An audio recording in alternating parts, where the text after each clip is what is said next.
Hey, what's up, Angels Nation? So it's the off season, and I'm in my garage. We're gonna be cupping Tomo's bat today.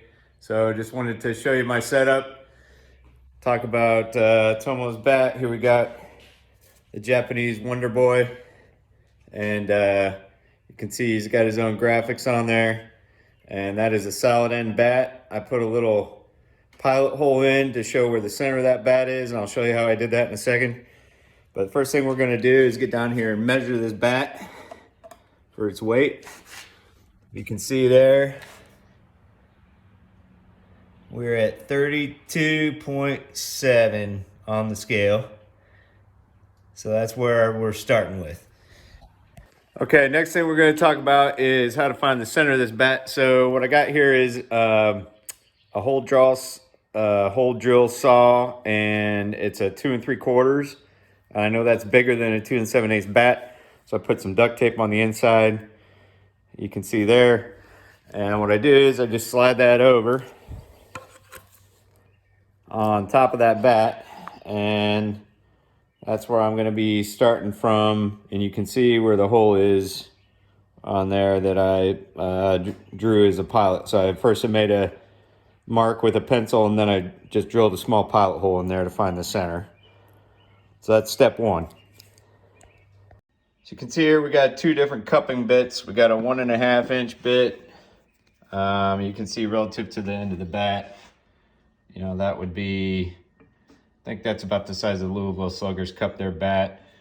And then I prefer the big 2-inch boy, so that'll take out most of the end of that bat when we finish cupping it. So that's what that looks like. Ordered that off Amazon. It was about 20-30 bucks. Another little trick I learned, end grain on a bat is really tough, so you might want to give it a head start. This is a standard paddle bit that you can get at any hardware store. That's a 1 inch. What I did was I took one of my old ones and I modified it, so you can see I took most of the tip down, so I don't want it to go real deep. I just want it to kind of start getting the material out of there, so it gives me a head start so I don't have to use that cupping bit for all of it. But you just gotta be careful you don't go too deep. So maybe we're gonna go like 1/2 inch deep on this. I'm gonna wind up with like a 1 inch deep cup when we're finished.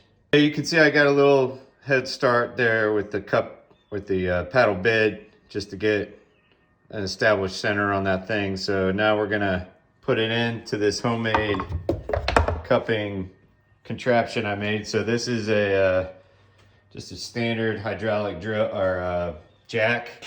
And I made some PVC tubing and a frame, and now I got it underneath my standard drill press that I'm going to use. So right now I just got a little bit in there just to kind of line up the center. So what I'm going to do is come down here,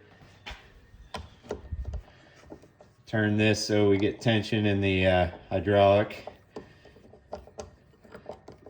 And you might say this seems like overkill to use a hydraulic jack for this, but you gotta have this bat in here really tight or else it will chatter like crazy, because bats do not like to be cut on their ends. All that wood grain on the end, super tough.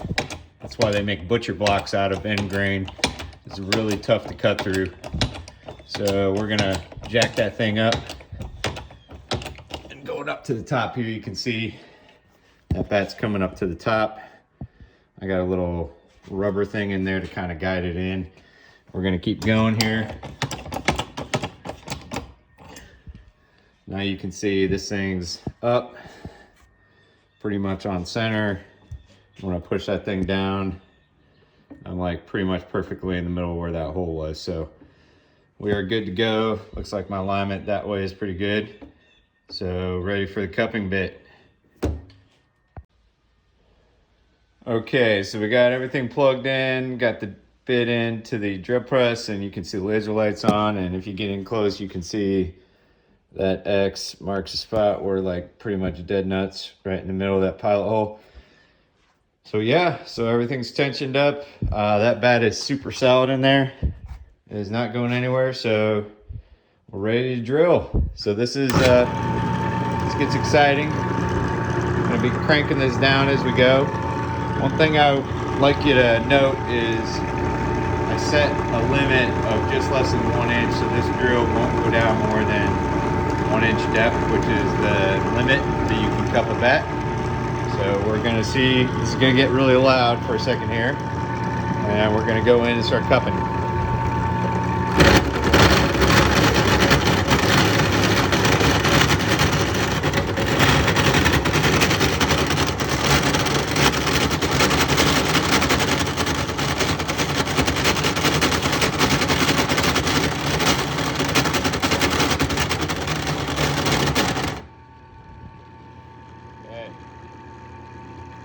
See, we got a pretty good start there, and we're just gonna keep going.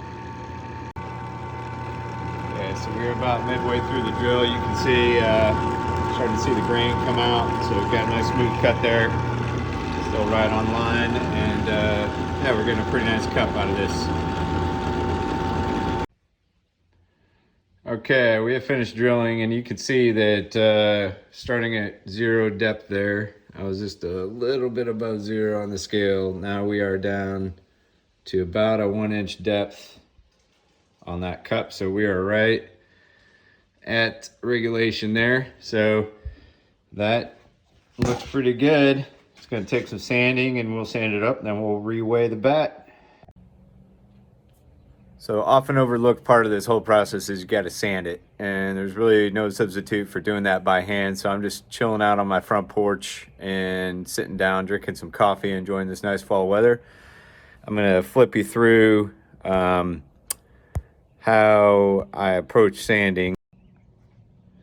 So again, this may seem like crazy overkill, but I keep my sandpaper by grit. So lower the number, the rougher the sandpaper. So here, start with 80, go to 120, 150, go to 220, 320, 400. We're starting to get pretty smooth. And then I usually finish off with these sanding cloths. This is what I use for baseball bats. This goes up to like almost like a mirror polish if you want to put that much work into it. But at the end of the day, it looks like that was meant to be in the bat when you're finished. So we'll get to work. So you can see here, I'm starting with some 80 grit just to get rid of some of these big kind of chatter lines that are in. You can see in black there, just a little bit of chatter from that tool. That's kind of not preventable unless you get a super stiff tool and really sharp. You're gonna get a little bit of chop just because this stuff, like I said, it just doesn't want to be cut. So pretty smooth. So we're going to work on these lines right in here and get those out, go into heavier and heavier grade of sandpaper. Okay, I just finished with 300 grit. You can see we're starting to get grain lines coming back through, so that's really smooth to the touch now, and we're getting there.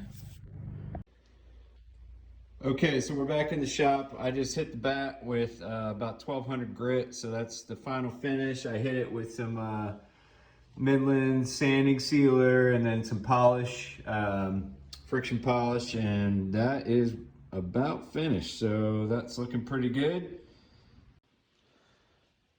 Okay, last step here is to remeasure the bat weight. So we started at 32.7, now we are at 32.01 or 06. So that's about 0.7 ounces. That's almost a full ounce off the end of that bat, and that's gonna help with bat speed and weight. So I hope you guys enjoyed this video. Tomo, hope you like your new cup bat. I expect to see some balls at least 100 miles an hour off the bat next season with this improved bat swing and velocity you're gonna get from the cup bat. So, and it looks cool. Anyway, I hope you guys enjoyed it, and take care in the off season. We'll see you in the spring.